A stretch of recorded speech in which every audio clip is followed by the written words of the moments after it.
Kristen Natalie from the Piano Solution, and today I will be talking about Erster Schmerz from the Grade 6 Abrsm 2021 and 2022 syllabus. It is composed by a German composer, Johanna Erster, who is known to compose in rather late romantic style. The song depicts mood that the composer wants to convey, which in this case is the first sorrow. It has supporting tonality of D minor, which has a sad tonal quality. An interesting fact, historically, classical composers employ D minor as a melancholic key that is suitable for lamentation and requiem.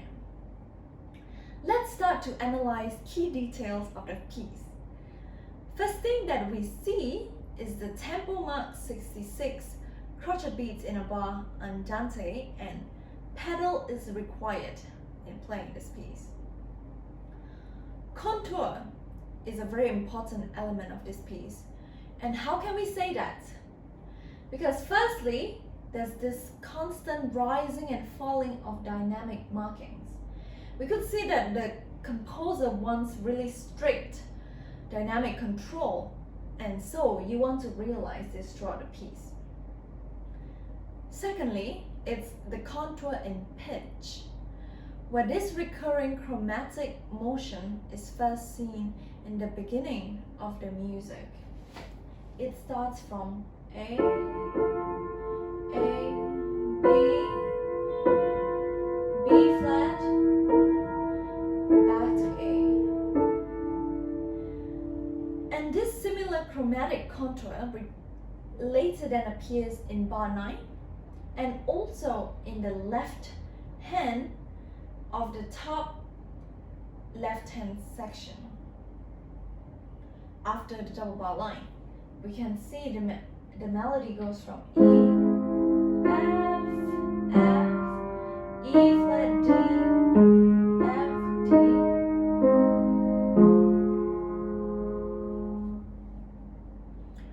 The texture of this piece is plainly homophonic.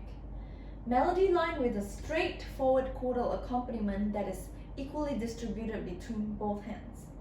That being said, the right hand is divided into two voices, the melody and the part accompaniment. The melody, which is placed at the higher of the two lines, needs to be played heavier than the other two lines of the accompaniment.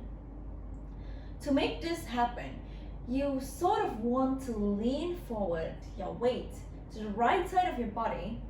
It's not about playing louder, but using your weight and inner power to push out the melody to emerge into the surface. This is what I mean.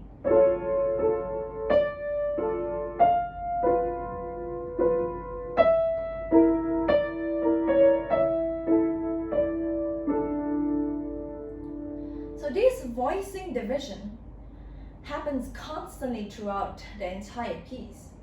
That being said, the melody often employs longer time values, so the melody line needs to be sustained while the other line is continued to be played.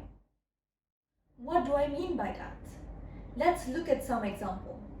At the very start of the piece, the right hand top voice is crochet beat, another crochet beat followed by a medium beat, while the bottom part consists of quaver beats that keeps on shifting from rest to notes. Hence, you want to keep your focus on the right hand. Just as we can hear from the music, each phrase is required to be played very delicately, as suggested by the contour of the melody and dynamics, which generally revolves around piano, which means soft. Right where the double bar comes in bar 17, the dynamic range starts to open for the first time. It goes up to mezzo forte and then to forte. So we really want to express this outburst, which happens for just over a short period of time and swells back into the soft range again. So you gotta use this opportunity to really highlight this dramatic event. From P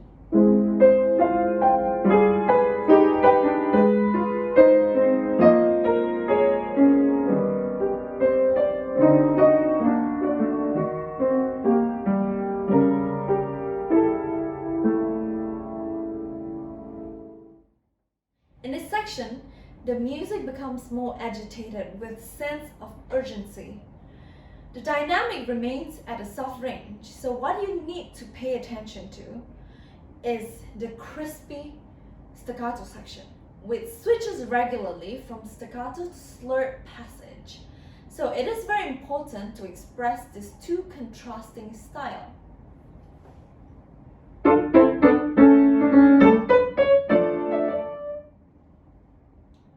Another very important thing to pay attention to is the chordal accompaniment that is of half beat value.